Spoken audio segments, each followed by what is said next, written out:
সিরিয়ার বিষয়ে বৈঠকে ইরানকে আমন্ত্রণ জানাবে যুক্তরাষ্ট্র। আইএস দমনে প্রয়োজনে ইরাক ও সিরিয়ায় স্থল সেনা মোতায়েনের ঘোষণা ওয়াশিংটনের। ইহুদি জাতির স্বার্থে পুরো ফিলিস্তিনের নিয়ন্ত্রণ নিতে চায় নেতানিয়াহু। ইসরায়েলি সেনাদের গুলিতে আরও 2 কিশোর নিহত। পাকিস্তান আফগান সীমান্তে এবার ব্যাপক ভূমিধসের আশঙ্কা মার্কিন ভূতত্ত্ব জরিপের।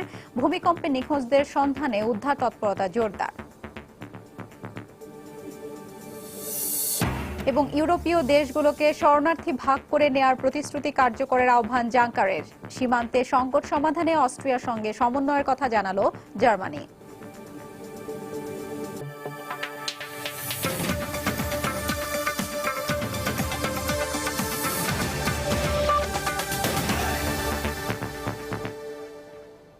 আন্তর্জাতিক সময়ের সঙ্গে আছি আমি হাফসাতুন্নেসা। সিরিয়া সংকট সমাধানে ভিয়েনায় রাশিয়া ও যুক্তরাষ্ট্রের পরবর্তী আলোচনায় ইরানকে আমন্ত্রণ জানানো হবে বলে জানিয়েছে ওয়াশিংটন। এর মধ্য দিয়ে প্রথমবারের মতো সিরিয়া সংকট সমাধানে ইরানকে অন্তর্ভুক্ত করে আলোচনার উদ্যোগ নেওয়া হলো।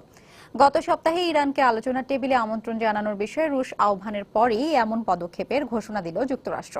মঙ্গলবার মার্কিন পররাষ্ট্র মন্ত্রণালয়ের মুখপাত্র জন কার্বি কূটনৈতিক আলোচনার মাধ্যমে সিরিয়ায় রাজনৈতিক সংস্কারের গুরুত্ব তুলে ধরেন। মার্কিন পররাষ্ট্রমন্ত্রী জন কেরি মধ্য এশিয়া সফরের আগে আগামী শুক্রবার ভিয়েনায় রুশ পররাষ্ট্রমন্ত্রীর সঙ্গে বৈঠকে মিলিত হবেন বলে জানান কার্বি।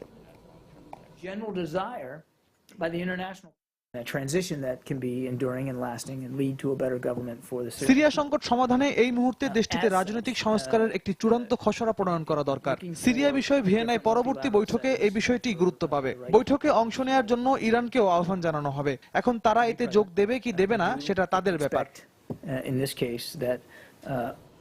ইরাক এবং সিরিয়ায় আইএস বিরোধী মার্কিন অভিযান জোরদার ও প্রয়োজনে দেশ দুটিতে স্থল সেনা মোতায়েন করবে যুক্তরাষ্ট্র। ইরাক সরকার চাইলে সামরিক বাহিনীকে সহায়তায় দেশটিতে সেনা পাঠানো হতে পারে বলেও জানিয়েছেন শীর্ষস্থানীয় মার্কিন সেনা কর্মকর্তা জোসেফ ডানফোর্ড। তবে সিরিয়ায় মার্কিন স্থলসেনা মোতায়েনের পরিকল্পনাকে অবৈধ বলে মন্তব্য করেছে মস্কো। দেশটির সংকট সমাধানে একযোগে কাজ করতে আন্তর্জাতিক সম্প্রদায়ের প্রতি আহ্বান জানিয়েছে রুশ সরকার। গেল 6 মাসেরও বেশি সময় ধরে সিরিয়ার প্রত্নশহর পালমিরা ও এর আশপাশের এলাকা দখল করে রেখেছে আইএস জঙ্গিরা। মঙ্গলবার ব্রিটেন ভিত্তিক পর্যবেক্ষণ সংস্থা Syrian observatory for human rights এর প্রধান রামি আব্দুল রহমান জানান, জঙ্গিরা ইউনেস্কো ঘোষিত বিশ্ব ঐতিহ্যের অংশ শহরটিতে 3 বেসামরিক নাগরিককে পিলারের সঙ্গে বেঁধে বিস্ফোরক দিয়ে উড়িয়ে হত্যা করেছে। আন্তর্জাতিক সংবাদ মাধ্যমগুলো বিভিন্ন সূত্রের বরাতে এ খবরের সত্যতা নিশ্চিত করে। তবে কি কারণে ওই নাগরিকদের হত্যা করেছে আইএস তা এখনো জানা যায়নি। এ অবস্থায় রুশ পররাষ্ট্রমন্ত্রী Sergei Lavrov Syria Islamic state জঙ্গিদের বিরুদ্ধে ঐক্যবদ্ধভাবে লড়াই করতে আন্তর্জাতিক সম্প্রদায়ের প্রতি আহ্বান জানিয়েছেন। আমি আবারও সবাইকে সন্ত্রাসীদের বিরুদ্ধে এক হতে বলছি। সিরিয়ায় ভালো সন্ত্রাসী মন্দ সন্ত্রাসী বলতে কিছু নেই। সন্ত্রাসীরা শেষ পর্যন্ত সন্ত্রাসী, তাই তাদের কোনো ধরনের দয়া বা ক্ষমা দেখানো যাবে না। এদিকে সিরিয়া ইস্যুতে যখন ল্যাভরভ কথা বলছেন, তখন মার্কিন সিনেটের এক শুনানিতে যুক্তরাষ্ট্রের শীর্ষস্থানীয় সেনা কর্মকর্তা জোসেফ ডানফোর্ড জানালেন, আইএস বিরোধী লড়াইয়ে ইরাকি বাহিনীকে সহায়তা করতে প্রয়োজনে মার্কিন সেনা পাঠাতে পারেন তারা। জঙ্গিদের আরো চাপে ফেলতে প্রয়োজনে আমরা ইরাক ও সিরিয়ায় সেনা পাঠাতে পারি। এতে যদি যুদ্ধক্ষেত্রে সরকারি বাহিনী লাভবান হয়, তবেই তাদের সাথে কাঁধে কাঁধ মিলিয়ে মার্কিন সেনারা লড়াই করবে। এখন সবকিছুই দেশ দুটির সরকারের ওপর নির্ভর করছে। অন্যদিকে মঙ্গলবার আনবার প্রদেশের রাজধানীর আমাদের পশ্চিমাঞ্চলে অভিযানে অন্তত 27 আইএস জঙ্গি নিহত হয়েছে বলে ঘোষণা দিয়েছে ইরাকের নিরাপত্তা বাহিনী। এছাড়া জঙ্গিদের বেশ কয়েকটি যানবাহনও ধ্বংস করে দেওয়া হয় বলে জানায় সেনা কর্মকর্তারা। রঞ্জন শুভ্র, সময় সংবাদ। এদিকে সিরিয়ার ইদলিবে সরকারি বাহিনীর অভিযানে অন্তত 60 জঙ্গি নিহত হয়েছে বলে জানিয়েছে ভারতীয় সংবাদ মাধ্যম জি নিউজ। ইয়েমেনে সৌদি জোটের বিমান হামলায় ফরাসি ভিত্তিক সান্স ফ্রন্টিয়ার্স এর একটি হাসপাতাল পুরোপুরি ধ্বংস হয়ে গেছে। তবে এমএসএফ এর এমন অভিযোগ অস্বীকার করেছে সৌদি জোট। মঙ্গলবার হাসপাতালের কর্মকর্তাদের বরাত দিয়ে বিবিসি জানায়, সোমবার সাদ প্রদেশে চিকিৎসা কেন্দ্রটিতে প্রথম দফা বিমান হামলার পর সেখানকার রোগী, চিকিৎসক ও কর্মচারীরা দ্রুত সময়ের মধ্যে সরে যেতে সক্ষম হয়। এর 10 মিনিটের মধ্যে আরেক দফা বিমান হামলায় হাসপাতালটি পুরো ধ্বংস হয়ে যায়। সাদ প্রদেশের হেদান শহরে অবস্থিত দাতব্য চিকিৎসা কেন্দ্রটি এ পর্যন্ত অন্তত 2 লাখ মানুষকে চিকিৎসা দিয়েছে বলে জানায় কর্তৃপক্ষ। এর আগে আফগানিস্তানে কুন্দুজে এমএসএফ এর একটি হাসপাতালে মার্কিন বিমান হামলায় অন্তত 22 জন নিহত হয়। এই ঘটনায় যুক্তরাষ্ট্রের বিরুদ্ধে যুদ্ধাপরাধের অভিযোগ এনে সে বিষয়ে তদন্তের দাবি জানিয়েছে সান্স ফ্রন্টিয়ার্স। দক্ষিণ চীন সাগরের বিতর্কিত জলসীমায় প্রবেশকারী মার্কিন রণতরীর ওপর গভীর নজর রাখা হচ্ছে বলে জানিয়েছে বেইজিং। মঙ্গলবার চীনা পররাষ্ট্র মন্ত্রণালয়ের এক বিবৃতিতে বলা হয়, যুক্তরাষ্ট্রের এ ধরনের পদক্ষেপ চীনের সার্বভৌমত্বের ওপর আঘাত হানার সমান। এছাড়া এ ধরনের পদক্ষেপকে উস্কানিমূলক বলেও উল্লেখ করা হয় বিবৃতিতে। গেল সোমবার গাইডেড ক্ষেপণাস্ত্রবাহী মার্কিন ডেস্ট্রয়ার ইউএসএস লাসেন্স পার্টলি দ্বীপপুঞ্জ এলাকায় প্রবেশ করে। ওই এলাকায় চীন কৃত্রিম দ্বীপ তৈরি করছে, যেটিকে আবহাওয়া নজরদারিতে ব্যবহার করা হবে বলে জানিয়েছে চীন সরকার। কিন্তু যুক্তরাষ্ট্রের অভিযোগ, চীন ওই দ্বীপটি সামরিক কাজে ব্যবহার করবে।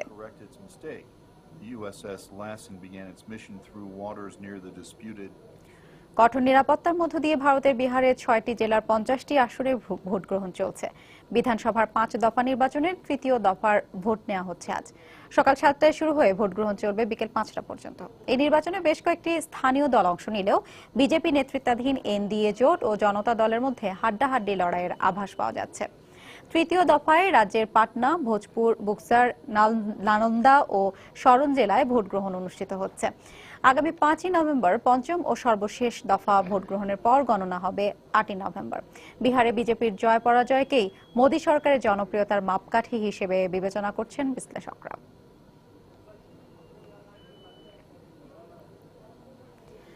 নির্বাচনী জরিপে 26% রিপাবলিকানের সমর্থন পেয়ে ডোনাল্ড ট্রাম্পের চেয়ে এবার এগিয়ে গেছেন বেন কারসন। মার্কিন আগামী প্রেসিডেন্ট নির্বাচন প্রত্যাশী রিপাবলিকানদের মধ্যে এই প্রথম কেউ ডোনাল্ড ট্রাম্পের চাইতে বেশি সমর্থন পেলেন। জরিপের ফলাফল অনুযায়ী ট্রাম্পের চাইতে 4% বেশি রিপাবলিকান মনে করেন যে এবার দলের মনোনয়নের যোগ্য কারসন।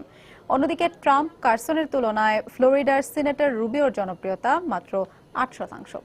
এতদিন জনসমর্থন বা দলীয় সমর্থনের জরিপগুলোতে এগিয়েছিলেন হোটেল টাইকুন ডোনাল্ড ট্রাম্প, কিন্তু নানা বিতর্কিত মন্তব্য করে তিনি রক্ষণশীল রিপাবলিকানদের সমর্থন হারাচ্ছেন বলে জানিয়েছে বিশ্লেষকরা।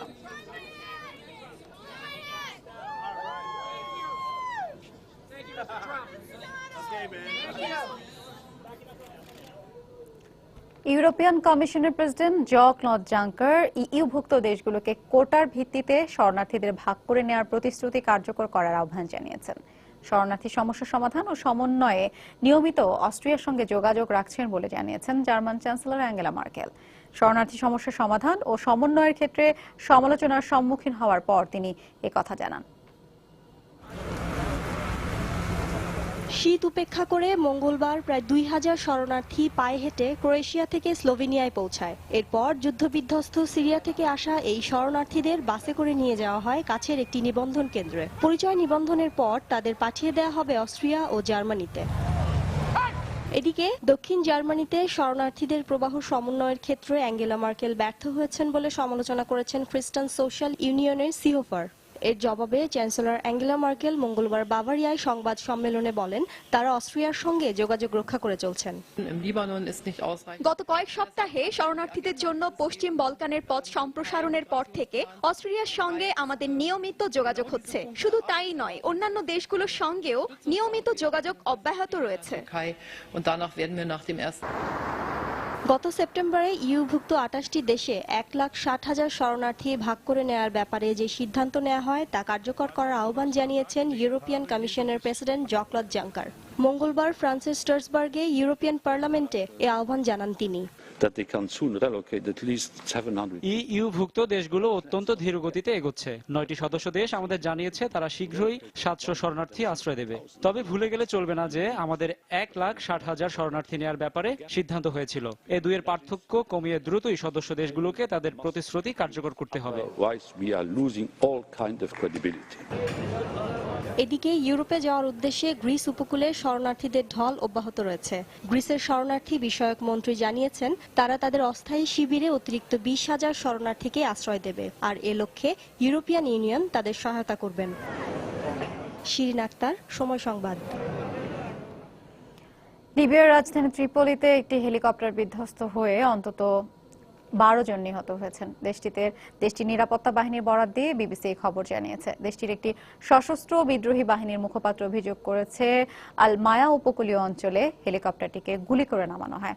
প্রতিদ্বন্দ্বী আরেকটি বিদ্রোহী গোষ্ঠী হেলিকপ্টারটি ভূপাতিত করেছে বলে গণমাধ্যমকে জানিয়েছে বিদ্রোহী দলটি। নিরাপত্তা কর্মীরা জানিয়েছে, ব্যাংকের অর্থ সরবরাহের কাজে ব্যবহৃত হতো হেলিকপ্টারটি। নিহতদের বেশিরভাগই ব্যাংকের উচ্চপদস্থ কর্মকর্তা ছিলেন।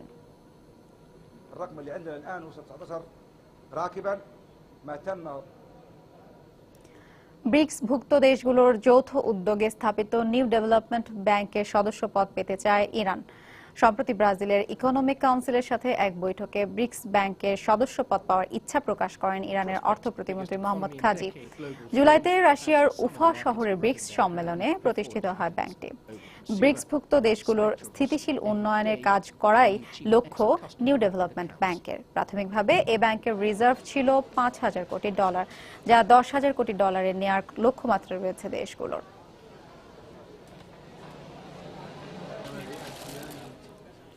সিরিয়ার যুদ্ধবিধ্বস্ত অর্থনীতির পুনর্গঠনে রাশিয়াকে বিনিয়োগের আহ্বান জানিয়েছেন রুশ প্রেসিডেন্ট বাশার আল আসাদ।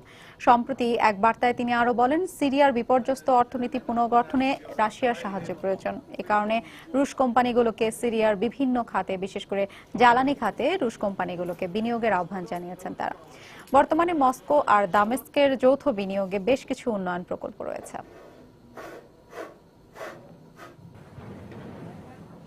মাদক পাচারের অভিযোগে লেবাননের বৈরুত বিমানবন্দর থেকে এক সৌদি যুবরাজকে আটক করা হয়েছে বলে জানিয়েছে Al Jazeera. Prince Abdel Mohsin bin Walid bin Abdul Aziz নামে ওই যুবরাজের সাথে আরও 4 সৌদি নাগরিককে আটক করা হয়েছে। বিমানবন্দর কর্তৃপক্ষ জানিয়েছে, 40টি সুটকেসে রাখা প্রায় 2 টন ক্যাপটাগন পিল ও কোকেন যুবরাজের ব্যক্তিগত বিমানে ওঠানোর সময় জব্দ করা হয়েছে। 5 জনকে লেবাননের কাস্টমস কর্তৃপক্ষ জিজ্ঞাসাবাদ করবে বলে জানা গেছে। সৌদি এই যুবরাজের বিরুদ্ধে যুক্তরাষ্ট্রে অবস্থানকালে 3 মার্কিন গৃহকর্মীকে ধর্ষণের অভিযোগ রয়েছে। আন্তর্জাতিকভাবে বিদেশি মুদ্রা রিজার্ভের তালিকায় ডলার, ইউরো, ইয়েন এবং পাউন্ডের পাশাপাশি এবার স্থান পেতে পারে চীনা ইউয়ান। সম্প্রতি একথা জানিয়েছে আন্তর্জাতিক মুদ্রা তহবিল। ইউয়ানকে রিজার্ভ মুদ্রার তালিকায় স্থান দিতে রাজনৈতিক কোনো বাধা নেই বলেও জানিয়েছে IMF। তবে এ বিষয়ে চূড়ান্ত সিদ্ধান্ত হতে পারে নভেম্বরে IMF প্রধানদের বোর্ড মিটিংয়ে। বর্তমানে বিশ্বের সর্বোচ্চ ব্যবহার করা মুদ্রার তালিকায় 4র্থ অবস্থানে রয়েছে ইউয়ান। বাড়ি বন্ধকির নিয়ম নীতি সহজ এবং বন্ধকি ঋণে সুদের হার কমিয়েছে চীন সরকার। তাই অর্থনীতির এমন দুরবস্থার মধ্যেও ছোট শহরগুলোতে বাড়ির দাম বাড়লেও চাঙ্গা হয়ে উঠছে আবাসন খাত। তবে ঝুঁকি থাকায় এখনো এ খাতে হচ্ছে না পর্যাপ্ত বিনিয়োগ। এমন অবস্থায় বিশ্লেষকরা মনে করছেন, বিনিয়োগকারীদের উৎসাহিত করতে সুদের হার আরও কমানো প্রয়োজন। বন্ধকি ঋণের নিয়ম নীতি সহজ হওয়ায় চীনের সাংহাই এবং শেনজেনের মতো শহরগুলোতে পড়েছে বাড়ি কেনার ধুম। তাই আগস্ট এবং সেপ্টেম্বরে চীনের অন্তত 70টি শহরে বাড়ির দাম বাড়ার পাশাপাশি বাড়ছে বাড়ি বিক্রির পরিমাণ। এ হার গেল 17 মাসের মধ্যে সর্বোচ্চ। সেই সাথে চাঙ্গা হতে শুরু করেছে অর্থনৈতিক এই অঞ্চলগুলোর আবাসন খাত। মূলত এ খাতে সচ্ছলতা ফেরাতেই সম্প্রতি মুদ্রানীতিতে পরিবর্তন এনে সুদের হার কমিয়েছে চীনা প্রধানমন্ত্রী লি কেকিয়াং। বন্ধকি ঋণের সুদ হার 4.6 থেকে নামিয়ে আনা হয়েছে 4.3-এ। যারা প্রথমবারের মতো বাড়ি কিনছেন তাদের জন্যও দেওয়া হচ্ছে ডাউন পেমেন্ট কমানো সহ বিশেষ সুবিধা।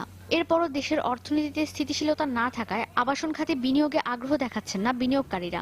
অথচ দেশটির মোট জিডিপি প্রবৃদ্ধির 30% নির্ভর করছে রিয়েল এস্টেট ব্যবসার উপর। মূল্যস্ফীতি আটকে আছে 1%-এর ঘরেই। বিশ্লেষকদের মতামত, আবাসন খাতকে চাঙ্গা করতে সুদের হার আরো কমাতে হবে সরকারকে। পাশাপাশি বিদেশিদের দেশে বিনিয়োগের ক্ষেত্রে কমাতে হবে কর আদায়ের পরিমাণ। এদিকে দেশের অর্থনীতির বেহাল দশায় দেশটিতে এতটুকু কমেনি পর্যটকের সংখ্যা। গেল 2 সপ্তাহে দেশটিতে পর্যটক এসেছে স্বাভাবিক সময়ের চেয়ে অনেক বেশি। পর্যটন খাত থেকে ভালো মুনাফার প্রত্যাশা করছে চীনা সরকার। ঈশিতা ব্রহ্ম, সময় সংবাদ। 25 কোটি জনসংখ্যার দ্বীপরাষ্ট্র ইন্দোনেশিয়া ট্রান্স প্যাসিফিক অংশীদারি চুক্তির আওতায় আসতে আগ্রহী বলে জানিয়েছেন দেশটির প্রেসিডেন্ট জোকো উইদোদো। ইন্দোনেশিয়ার প্রেসিডেন্ট বারাক ওবামার সাথে এক বৈঠকে তিনি আরো বলেন, দক্ষিণ পূর্ব এশিয়ার বৃহত্তম অর্থনীতির দেশটি টিপিপি চুক্তির আওতায় এলে তা এশিয়ার বাণিজ্যে ফলপ্রসূ ভূমিকা রাখবে। এ সময় ইন্দোনেশিয়াকে গুরুত্বপূর্ণ বাণিজ্যিক এবং কূটনৈতিক অংশীদারি দেশ হিসেবে অভিহিত করেন বারাক ওবামা। বৈঠকে জলবায়ু পরিবর্তন, ইন্দোনেশিয়ার জ্বালানি খাত সমৃদ্ধ করার বিষয়ে আলোচনা হয়। পুনর্গঠন কার্যক্রম পরিচালনার জন্য গ্রিসের আর দেরি করা ঠিক হবে না বলে সতর্ক করেছেন ইউরোপিয়ান কমিশনের ভাইস প্রেসিডেন্ট ভালদিস ডোমব্রভস্কিস। এথেন্সে এক সংবাদ সম্মেলনে তিনি আরও বলেন, ঋণ জর্জরিত এই দেশটিকে অভিবাসী সমস্যা সমাধানেও ঋণ দেওয়া হবে। গ্রিস দেশের অর্থনীতিতে স্থিতিশীলতা আনতে কাজ করছে উল্লেখ করে তিনি বলেন, দেশের অর্থনীতির অধিক আধুনিকায়নে আরও অনেক কাজ করতে হবে সরকারকে। তবে প্রথম দফায় ঋণ পেয়ে গেলে দেশের আর্থিক খাতগুলো স্থিতিশীল হওয়ার পাশাপাশি গ্রিকদের আস্থা ফিরবে বলে মনে করেন তিনি। এছাড়া গ্রিসের তারল্য সংকট এড়াতে এবং অভিবাসী সংকট সমাধানে ইইউ এর পক্ষ থেকে আরও সহায়তা দেওয়া হবে বলেও আশ্বস্ত করেন তিনি। বিএনপির শীর্ষ নেতাদের নির্দেশে লন্ডনে বিচারপতি AHM শামসুদ্দিন মানিকের ওপর হামলা হয়েছে বলে অভিযোগ করেছেন তার মেয়ে ব্যারিস্টার নাদিয়া চৌধুরী।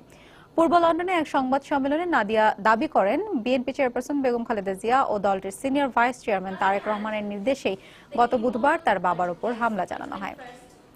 সেদিন তাকে অপহরণ করাই হামলাকারীদের উদ্দেশ্য ছিল বলেও জানান তিনি।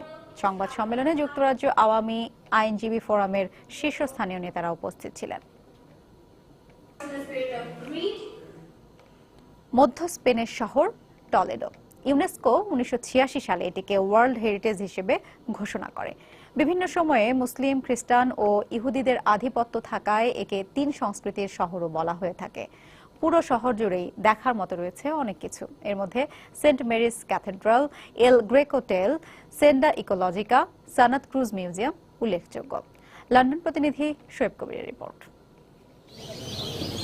স্বচ্ছ পানির লেকের ধারে পাখির কিচিরমিচির শব্দ যে কাউকে বিমোহিত করবে। অনাবিল এই সৌন্দর্য দেখতে পুরো বিশ্ব থেকে পর্যটকরা ভিড় জমায় এখানে। ঘুরে বেড়ানোর জন্য টলেডো খুবই সুন্দর জায়গা। আমি অনেক ছবি তুলেছি। এখানকার আবহাওয়া খুব ভালো। ব্রোঞ্জ সভ্যতার সময় এখানে বসতি গড়ে ওঠে। 1563 সালের আগ পর্যন্ত স্পেনের রাজধানী ছিল এটি। পুরনো ভবন ও দেয়ালে ঘেরা এই শহরের আঁকাবাঁকা রাস্তায় হাঁটলে মনে হবে যেন মধ্যযুগীয় কোনো সভ্যতায় দাঁড়িয়ে আছেন। আর সুদৃশ্য সেতুও পর্যটকদের আকৃষ্ট করে।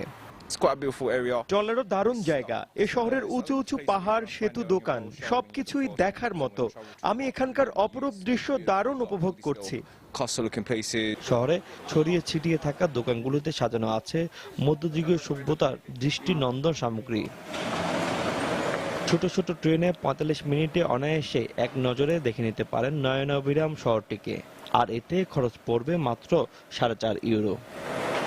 স্পেনের রাজধানী মাদ্রিদ থেকে প্রায় 70 কিলোমিটার উত্তরে এই টলেডো শহর। একসময় মুসলমানদের আধিপত্য থাকলেও তা চলে গেছে খ্রিস্টান এবং ইহুদিদের দখলে। তবে হারানি এর সৌন্দর্য এবং জৌলুস। আর এই সৌন্দর্য দেখার জন্য প্রতিদিন ভিড় জমায় পুরো বিশ্ব থেকে আসা হাজার হাজার দর্শনার্থীরা। তারা এখনো মুগ্ধ হয়ে ওঠে এই টলেডো শহরের সৌন্দর্য দেখে। টলেডো শহর থেকে শোয়েব কবির, সময় সংবাদ। জগ দিয়ে গাড়ি তুলে চাকা পাল্টাতে আমরা অনেকেই দেখেছি, কিন্তু একেবারে দোতলা পাকা বাড়ি জগ দিয়ে তুলে ফ্লোর উঁচু করার ঘটনার কথা শুনেছেন কেউ? দর্শক, রূপালী জগতের কোনো সুপারহিরো বা হিরোইনের কাণ্ড নয়, ভারতের পশ্চিমবঙ্গে ঘটেছে এমনই এক ঘটনা। ভারতের পশ্চিমবঙ্গের রাজধানী কলকাতা থেকে প্রায় 60 কিলোমিটার দূরের গঙ্গা লাগোয়া জেলা হুগলির ব্যান্ডেলে একটি দোতলা বাড়ি গাড়ির চাকা খুলতে ব্যবহৃত জগ লাগিয়ে উঁচু করা হয়েছে। সেটিও আবার 1-2 ফুট নয়, প্রায় 3 ফুট উঁচু করা হয়েছে শহরের লিচু বাগান এলাকার অনুপ মাঝির প্রায় 3500 বর্গফুটের দ্বিতল বাড়িটি।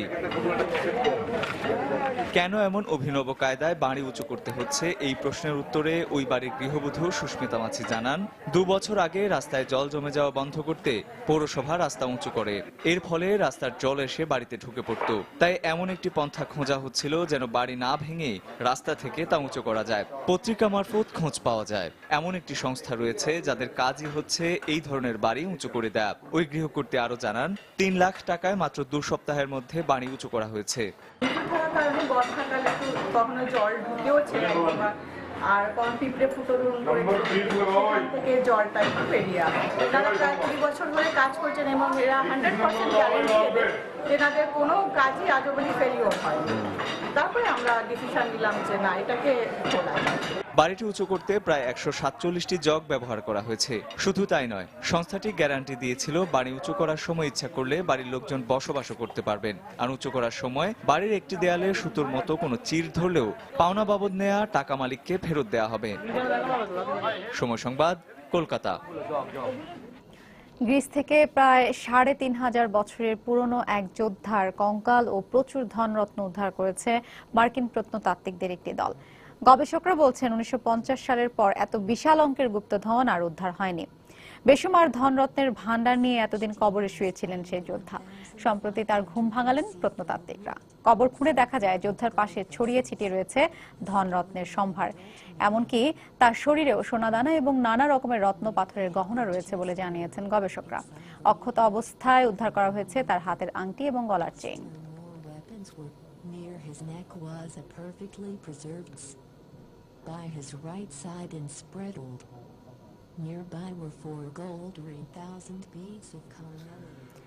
আসছে সঞ্জয় লীলা বানসালির নতুন সিনেমা বাজিরাও মাস্তানি। ঐতিহাসিক ভারতীয় প্রেম কাহিনী নির্ভর সিনেমাটিতে অভিনয় করেছেন রণবীর সিং, দীপিকা পাড়ুকোন এবং প্রিয়াঙ্কা চোপড়া। ১২০ কোটি রুপির বিশাল বাজেটের সিনেমাটি আগামী 18 ডিসেম্বর মুক্তি পাবে। এরই মধ্যে ছবির টিজার এবং একটি গান মুক্তি পেয়েছে। বাজিরাও মাস্তানি সিনেমার প্রথম ঝলকেই ঝলসে উঠেছেন দীপিকা। অসাধারণ সাজ পোশাক আর ফিল্মিং এর কারণে এরই মধ্যে ইউটিউবের হিট লিস্টে উঠে এসেছে এই সিনেমার টিজার। সঞ্জয় লীলা বানসালির ছবি মানেই অন্য কিছু। হাম দিল দে চুকে সানাম, ব্ল্যাক, দেবদাস সহ অসংখ্য ব্যবসা সফল ছবি উপহার তো দিয়েছেনই, পাশাপাশি মুম্বাই চলচ্চিত্রকে নিয়ে গেছেন অন্যরকম উচ্চতায়। বানসালির সিনেমার অন্যতম বৈশিষ্ট্য নির্মাণ শৈলী। বাজিরাও মাস্তানিতেও দেখা যাবে বানসালির সেই জাদু। মারাঠা রাজা বাজিরাও এবং তার দ্বিতীয় স্ত্রী মাস্তানির প্রেম কাহিনী নিয়ে তৈরি সিনেমাটির বাজেট ১২০ কোটি রুপি। বাজিরাওয়ের চরিত্রে দেখা যাবে রণবীর সিংকে, অন্যদিকে মাস্তানি হয়েছেন দীপিকা।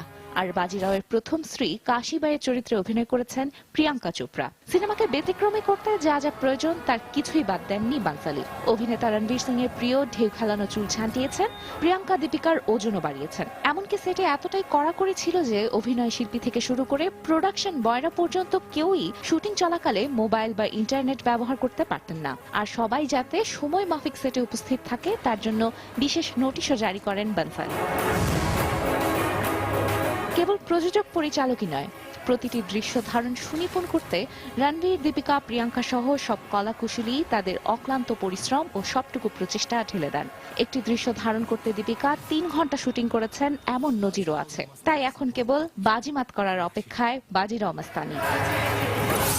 তানজিম মুনিয়াত, সময় সংবাদ। আন্তর্জাতিক সময় শীর্ষ সংবাদগুলো জানিয়ে দিচ্ছি আরো একবার। সিরিয়ার বিষয়ে বৈঠকে ইরানকে আমন্ত্রণ জানাবে যুক্তরাষ্ট্র। আইএস দমনে প্রয়োজনে ইরাক ও সিরিয়ার স্থল সেনা মোতায়েনের ঘোষণা ওয়াশিংটনের। ইহুদি জাতির স্বার্থে পুরো ফিলিস্তিনের নিয়ন্ত্রণ নিতে চায় নেতানিয়াহু। ইসরায়েলি সেনাদের গুলিতে আরো 2 কিশোর নিহত। পাকিস্তান আফগান সীমান্তে এবার ব্যাপক ভূমিধসের আশঙ্কা মার্কিন ভূতত্ত্ব জরিপের। ভূমিকম্পে নিখোঁজদের সন্ধানে উদ্ধার তৎপরতা জোরদার। এবং ইউরোপীয় দেশগুলোকে শরণার্থী ভাগ করে নেওয়ার প্রতিশ্রুতি কার্যকরের আহ্বান জাঙ্কারের। সীমান্তে সংকট সমাধানে অস্ট্রিয়ার সঙ্গে সমন্বয়ের কথা জানালো জার্মানি।